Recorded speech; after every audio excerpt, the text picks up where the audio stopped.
Welcome to your go-to podcast for making the most of your second chance after a conviction, inspiring you to navigate the challenges associated with having a criminal record. I'm your host, Dionne, and this is Uncensored Inspiration. Welcome back to Uncensored Inspiration, your go-to podcast where you can think boldly and speak freely. Welcome our next guest, Ivory Thompkins. Yeah. Now, I know that you have an organization, Mothers with Sons, but I want you to give us your bio. Tell us about you, friend. Okay. Well, I myself am a mother, okay? But even before I became a mother, okay, I was a young lady with a strong passion toward people, okay? So I am a people's person. I'm always trying to find some kind of way where I can connect with people, where I can help people, and sometimes where I can benefit from people. Absolutely. So I am definitely a people's person.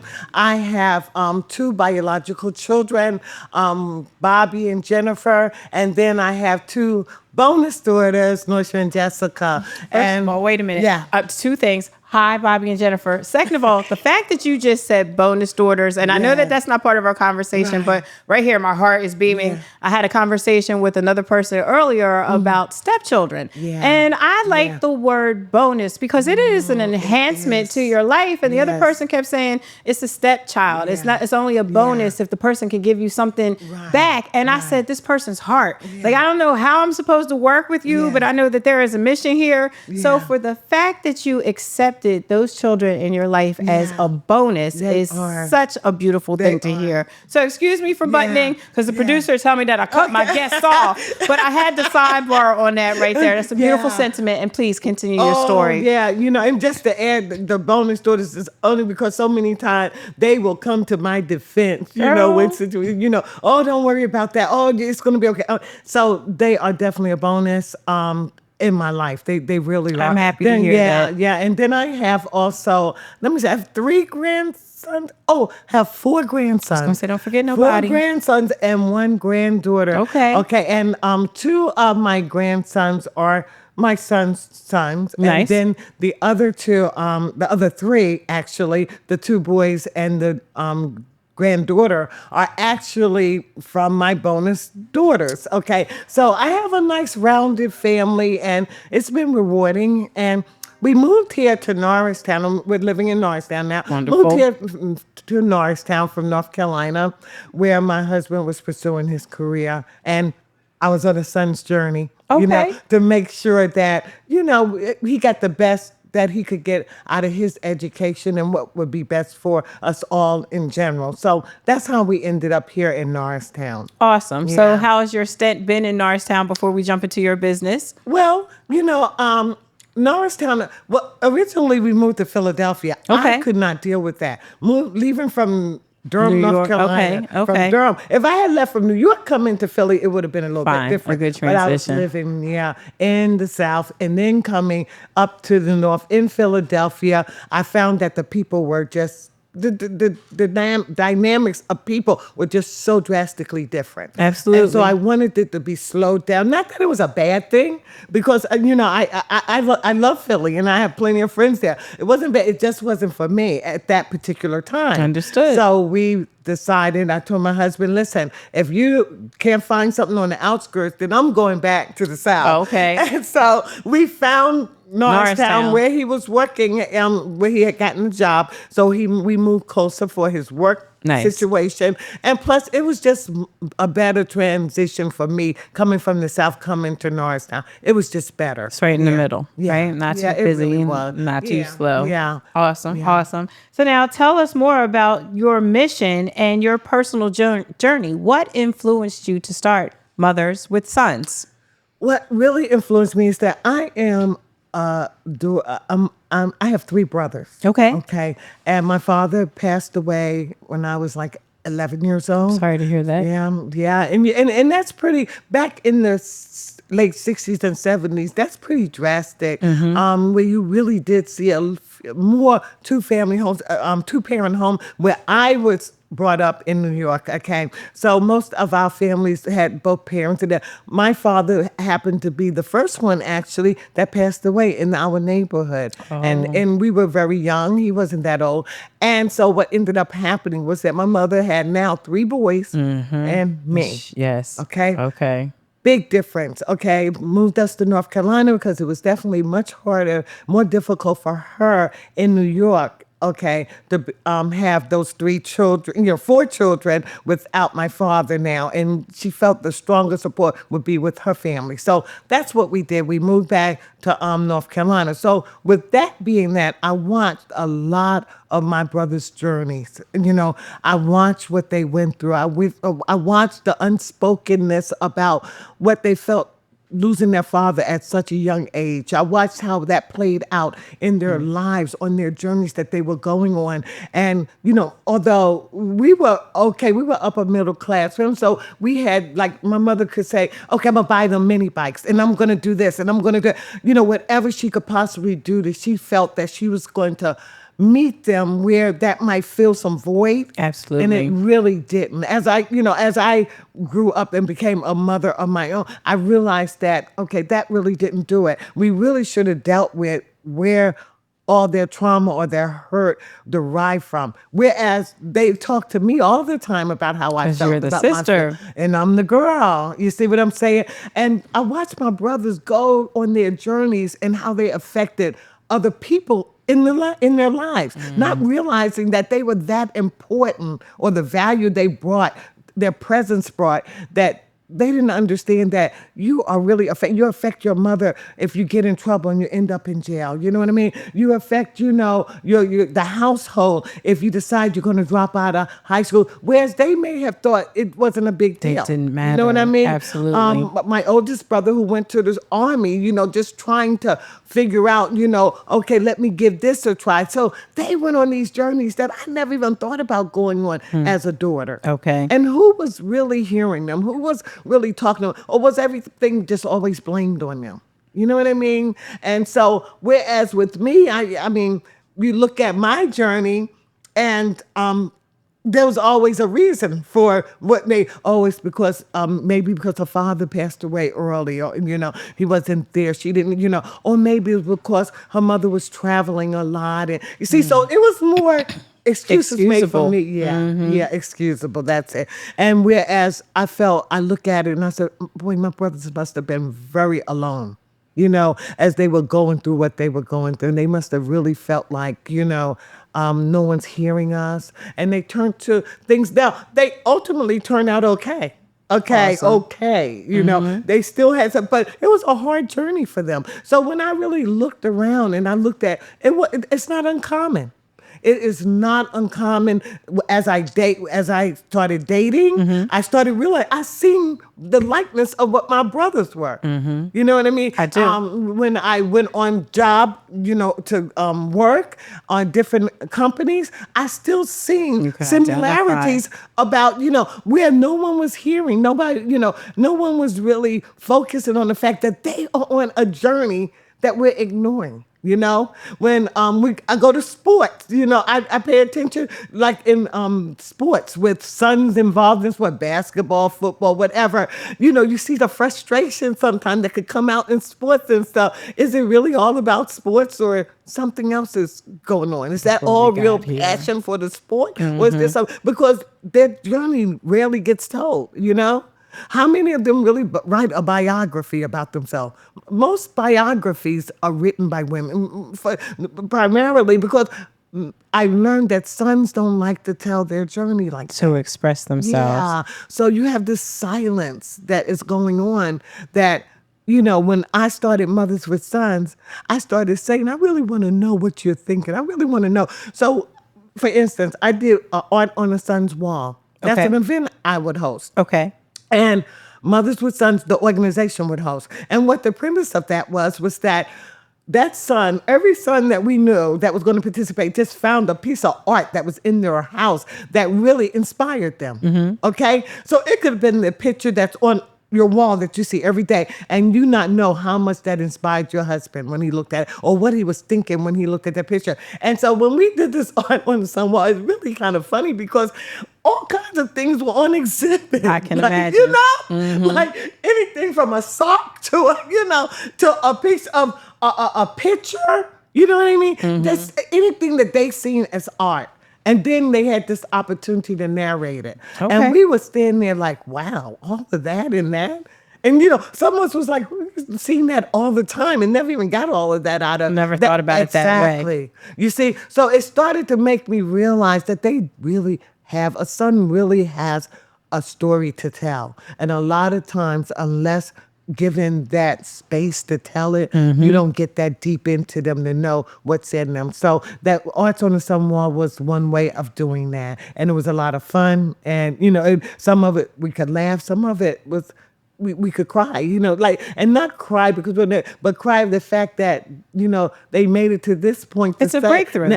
They've gotten to a point where this is something that may have been negative or at another time brought pain, but we're rejoicing. And I do understand a good cry that, we are past this point. But I want to ask a question because it keeps popping up in my mind. Why do we, and I'm not sure about other cultures, but in the Black family, we raise our daughters and we love our sons. And there is power in that statement, and it happens over and over again. And I believe a lot of what you're saying in this need for sons to be heard is because of that exact sentiment. Yeah. Where do we get that from, and how does that happen in our culture? I think that oftentimes we're intimidated to ask our sons the real questions, the difficult things, to have the difficult conversations. And if a father is a son too, so if every now and then you get that father who is very nurturing, who will give his son that kind of nurturing where they can really have those conversations. But a lot of the times we do not want to sit down and have those difficult conversations. You know what I'm saying? So I do and I don't, because my son says that I am a helicopter mom and I am super ultra invasive. Okay. So, and it doesn't bother me because I feel like when I see things happen out in the world, and I'm just going to use this as an example, like the school shootings, and the parents, this child has lived in this house, they have gotten and accumulated these weapons, they have formulated this plan, and these people knew nothing about that. Yes. So when he says I'm ultra invasive, I'll take that, baby, because what's under this bed, what's in this pillow, who you talking to, what you like, what you don't Absolutely. like. I feel so far removed from that. I want to be in your world. I want to understand where you're coming from. So I'm saying yes and no because I don't know any other way is to ask questions. Is it conversation or does he see?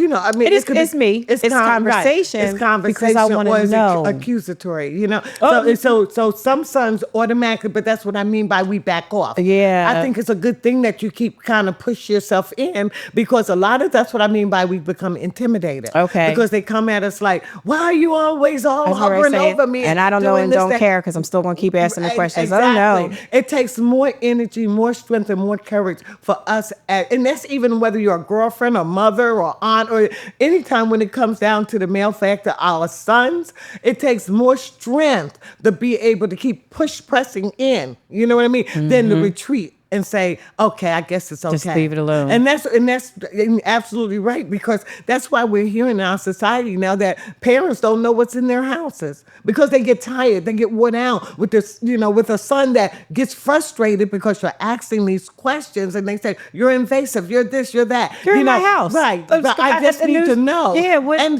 And plus it's healthy. And plus, it's healthy. It's healthy to cause your son, to cause a son to have conversation. It's healthy. Also with an adult and with a female. Yeah. And I'm saying that from the dynamics of being a single family household, although I try to put proper and what I think are ideological male figures in his life.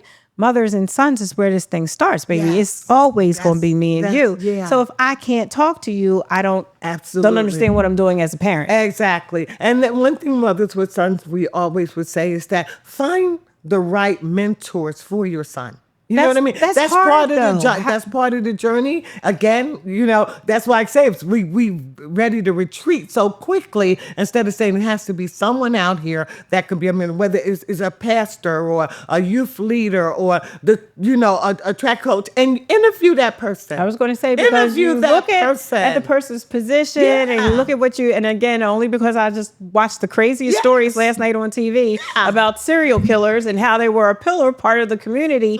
And I'm not saying that against anyone. Right. I'm just saying it is hard to find mentors right now. You have to do the interviewing. You have to have this discernment. And all of that happens because you built a strong relationship with your son. Your discernment gets stronger as your relationship with your son gets stronger. And I'm going to move from the place of a son. I'm just going to say, a husband is still a son. Absolutely. So that relationship gets stronger the more you have that conversation with him. And still yet, there might be some resistance about certain topics and certain things that I don't see the need that we need to talk about it. But yeah, because what's going to happen is my discernment is going to get stronger on how to help you on the journey. And you're also going to learn some things about me in this relationship. You follow it. Because as you have a best girlfriend. Mm-hmm. I have a best girlfriend. We're always learning each other. That's right. And you know how we learn each other? We're always talking. Conversation. And sometimes it's hang the phone up on each other. Sometimes it's just we're just totally not going to agree on something.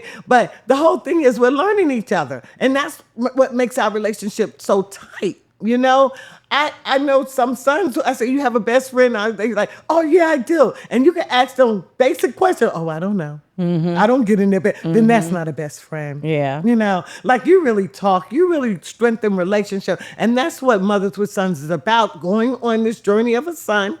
And we look at it from the premise of the nurturing of a mother. You know what I mean? I do. And so as we continue to build relationship based on nurturing, then our hope is that a son will feel secure. He'll feel he has a village now. Yeah. He has a place. Yeah. He is important. And I think he can be heard. Especially in our culture, it's so important. And I always tell young girls in the high school and stuff when they're going to the prom, I said, be a friend to the mother. Okay, be a friend to the mother. And so what I'm saying is, don't.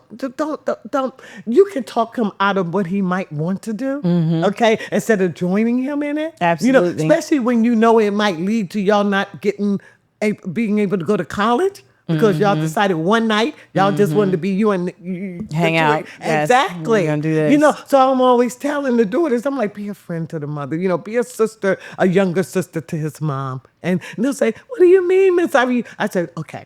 I said, because the thing is that she has plans for her son. Yeah, absolutely. And it's nothing against you.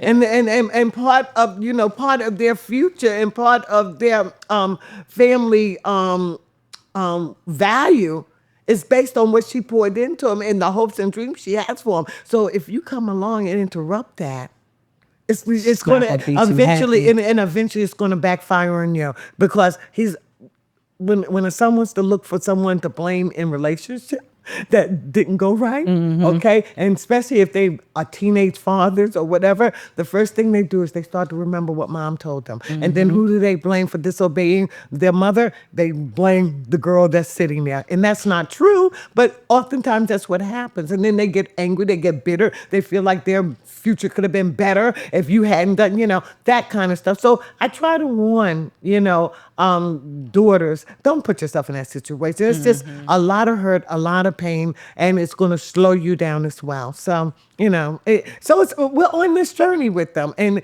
it's the unspoken journey, because a lot of times they're not going to tell us a lot of things. This is true. So what advice would you give to mothers and sons navigating a difficult time in life? Their circumstances are changing. How can you help them? Well, I always say this, is that a mother should always never abandon her position, okay? So difficult things are going to happen. Still be the mother. Still hold that title. That is your space, okay? And so look at it this way. I had a large population at one time where mothers were dealing with sons that were going to prison. Mm-hmm. And some of them were able to handle it and just say, I'm not going there to see him. Others was like, oh my goodness, what should I do? I'm embarrassed. My whole answer to them each time was, be his mother. Okay, so that means whether he's in jail or not, there are times you just got to say no and mean no. You know, Yes. and it's going to be hard because okay, he may be in prison. He wants money on his books or whatever. It's like, no, not this week. You know, no. I mean, it's no different than if he wasn't in prison. He knocking on your door and say, "Hey, Mom, I messed up and I played. You know, I gambled my money away. Can you give me gas?" No, no, you know. friend. So, and that's what I mean by just hold your position. Don't back down, because what happens is when you back down and if you become weak under that kind of pressure, then you're not going to be able to help him move forward. You're not. But you become in that vicious cycle. You know, and I can't speak from a daughter because it's mothers with son, but I do know those things affect daughters. Okay. Because if you have a daughter looking at the way you're handling it and they think that, oh, that's the way I handle and relationship. manage my son too. And Right, more or the importantly, boyfriend, or the, you know, yeah. relationship. So it's a vicious cycle. You know what I mean? But then the whole thing is that. But then how do I express love? Learn how to express love that is not predicated to tangible things. And I think you should always do that. You know what I mean? So I think that one thing, now this is me personally, one thing I think that a son picks up anger on real fast is verbally. So if they're around in a household where it's always the cursing, the fighting, and yelling, you know what I mean? Even it could be a quiet son, because you got to imagine, we got to admit it. Males are built differently from us. They you know, they have muscles that we don't have, and they have muscles where they don't even have to exercise that much. Well, we have to exercise to work it, right? In my household right now, my son is cut off, and I'm like, "What is this? You're developing this and this and this." And it comes, right? Yeah. It comes just like it comes for us in a different way. Yes. You know, I'd like to that not they be so may cut like, off. but we Yes, don't always that like it. part. You know, but the thing is that they're built differently, and so they have this strength. They have the ability to be strong. So you want to make sure that you're building a relationship with them that is going to speak to them, to have the discipline that they need to refrain from using it the wrong way. Okay. You know, so you don't end up with a son getting phone calls where your son done beat up this girl or did this. You know what I mean? That needs to be really dealt with, you know? And oftentimes it's coming from something deeper, you know? It's the household. And a lot of what they're being exposed to. Or even if it's not the household, I'm going to say that. It's who they're hanging, where they're going. Their surroundings. Because I know a lot of great families, you know what I mean? And I know they're more things like that going on in their household. And then all of a sudden it's like, what happened to him? Yeah. You know? But what happened was that while he was on his journey, he picked up what he thought was cool. What he thought was the way he was normal. being accepted, and it became part of his nature. And then you end up with this situation you don't know how to deal with. That's catastrophic. So that's why I said go on the journey with him. Okay. Go on the journey. Speak truth to power that, you know, I don't think that's going to be a good idea. That's not going to work out for you in your personality, the way you're built. It's not going to work out for you. Because you also have, you see some sons that can hang out all the time with the bad boys and still go to college, become lawyers. So it just depends. You need to know your son. That's why I say, I applaud you for not backing away. Oh, yeah, I'm always going to be nosy. I applaud you, and I encourage mothers, don't back away just because they start flexing on you and stuff, and, you know, you always, and their voice starts to get a little deep. And you're getting a little bit taller, and that's their okay. voices get a little deeper, and they say, "Oh, you like, I'm sorry, who you talking to?" Yeah, right. And it's funny too because it's kind of like an old school way of thinking. Yeah. I always tell my son, you know, don't go out there and embarrass me because you know your mom's a gangster. I don't want to come out there and do gangster things. Right. So one day he says to me, "Mom, I can't wait till I can show you my gangster." I said, "Where you gonna show it to me, from the floor?" And he is like, "What?" I said, "Because the moment you think you're going to get gangster with me, the very next moment you're going to find out how comfortable the floor is." Yeah. So even in their minds, though, in growing up and developing, they want to be heard as I am saying I'm But speaking. he might like that part of you. I think the gangster part might be I think that helps. I think he might be a little intrigued. So maybe you need to soften that. And use different verbiage. I'm not really a gangster. Right. I say that to scare you. That might be intriguing to him. You know what I'm saying? It totally backfire on me. Yes, you're absolutely right. You're like, I kind of like mom like this. You know, like, you know, we could be this together. You know, we could be clicking. You know.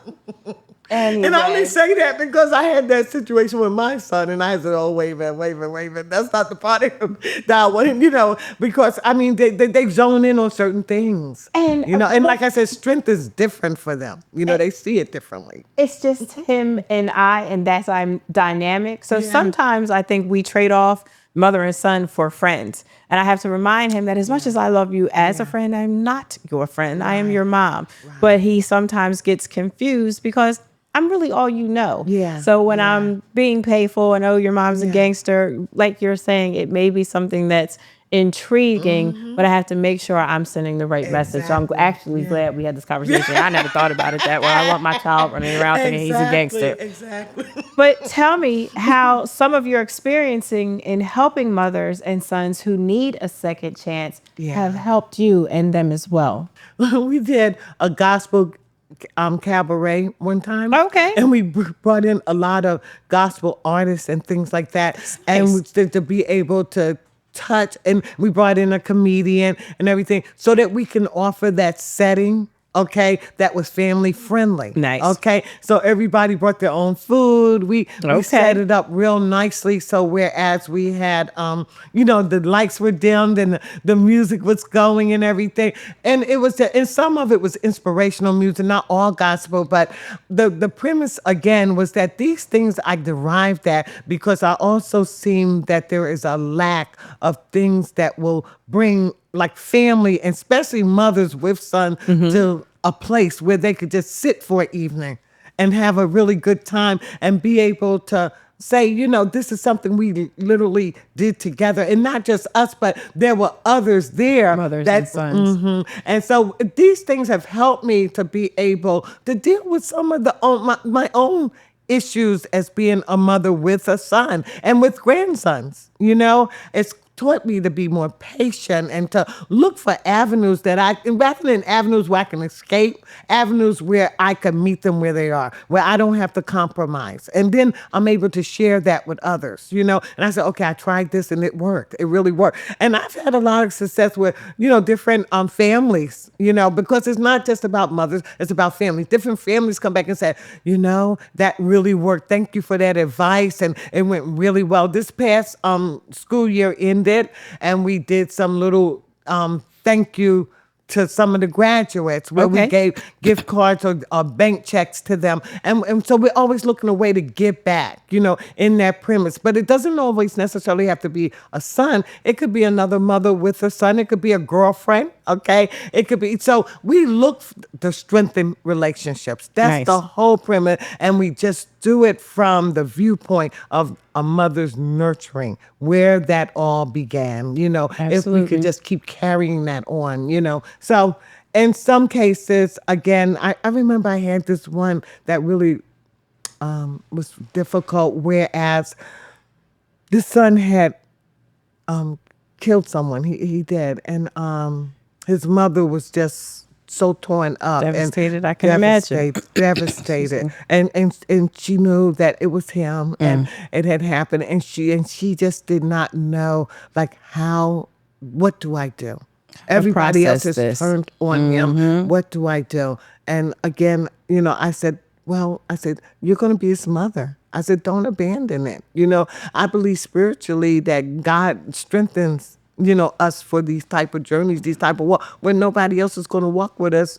I believe God will. So I said, so you're going to be that person, because right now he has nobody. You know what I'm saying? I do. So we don't want that to happen. We know, it's not a time that I'm not thinking about my friends or my neighbors and stuff. I see their sons and stuff, and I'm like, God, just cover them, keep them. You know what I mean? Like, help them to, be able to make, because I know it's rough out here, and I know sometimes they're going without being heard.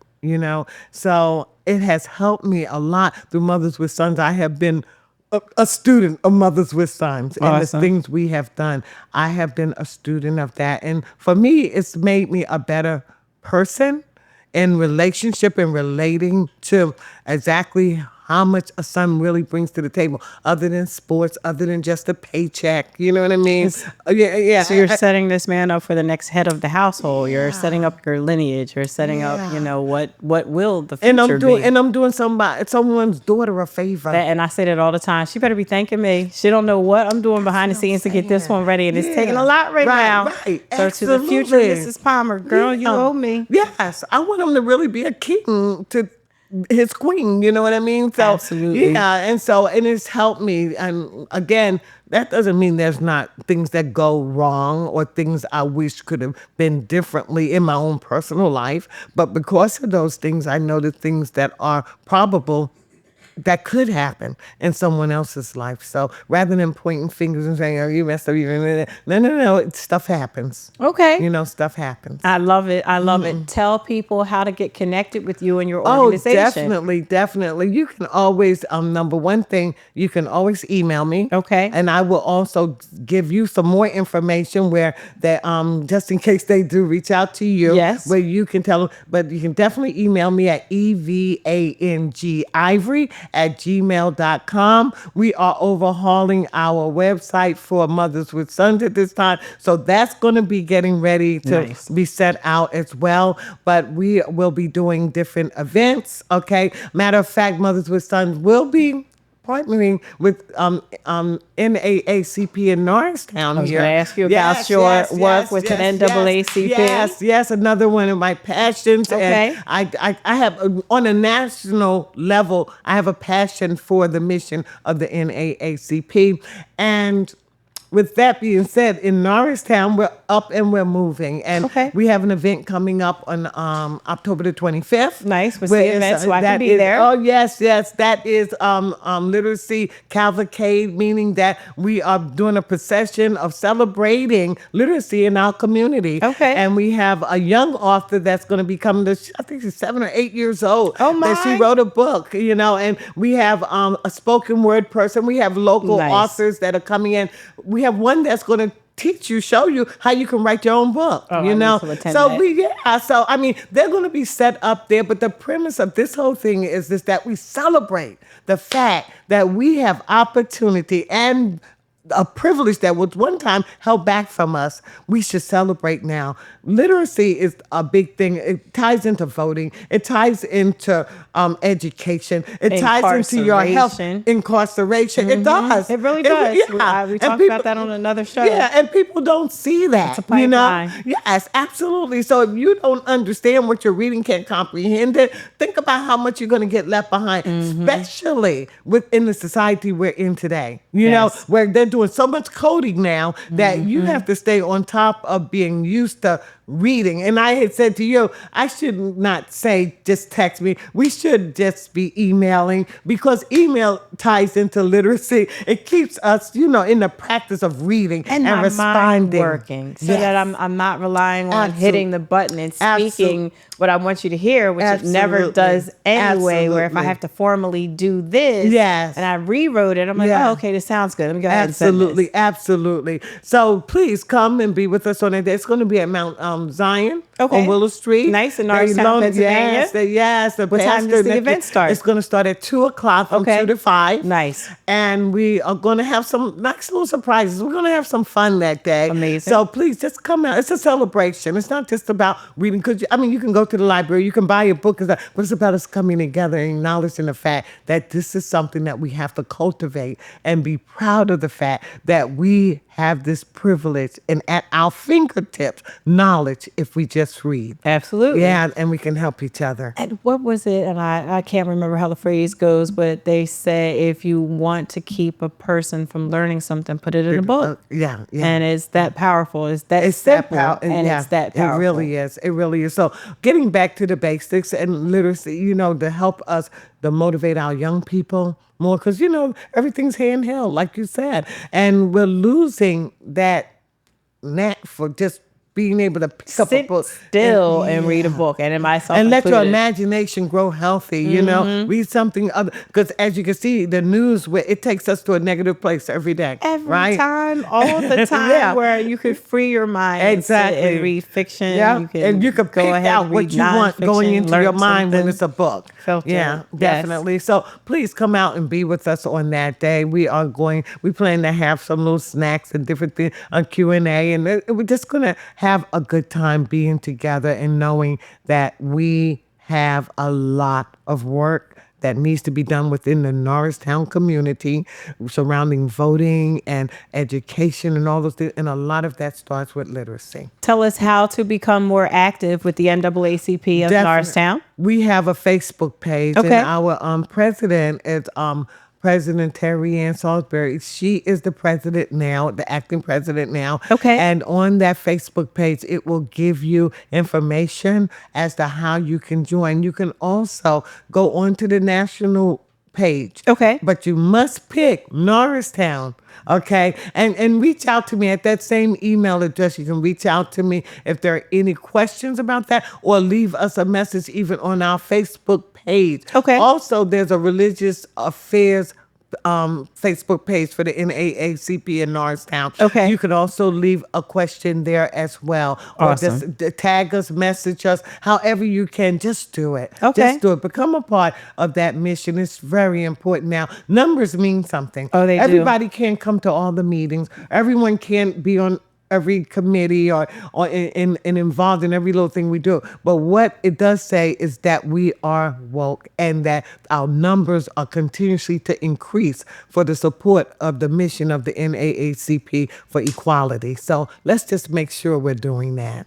Absolutely. Yeah. So if you had to leave us with a final word of inspiration, Yeah. what would that be? That word would be continue to strengthen relationships. Okay. Okay. Don't make sure that, and when I say strengthen relationship, from whatever avenue you can, whether it's cooking together, whether it's cleaning together, whether it's going to a movie, going to church, wherever it is, work on strengthening relationship, because that is so important in the times we are living in now. Is that the relationships that we do have, that we invest in, make sure that they're strong. I like that. There's a lot out here that's doing Pulling away us with marriage. apart. Yeah, It's the absolutely. friendships, kinships, in it's our a lot. culture, everywhere. Yeah, so that would be my word of inspiration: strengthen relationships. Thank you. You have been an welcome. amazing guest, and I look forward to attending your event on October 25th. Yes. Mount Zion Church, Yes. Norristown. That's right. 2 p.m. to 5 p.m. Yes. Awesome. I'll see you then. All right, thank you for Thank having you. me. All right. Now, I was just going to say, we got to do one thing. Yes. To end my interview with you, so you know I'm famous for the bam, bam, bam, bam. Oh, okay. So on the count of 3, you got to give me a bam, bam, bam, bam. Ready? Okay. Mm-hmm. 1, 2, 3. Bam, bam, bam, bam. All right, lady. Thank you. Thank you. Thank you for tuning in to another episode of Uncensored Inspiration. Please remember to like, share, follow, and subscribe. All the things that help us to serve the community to speak freely and think boldly.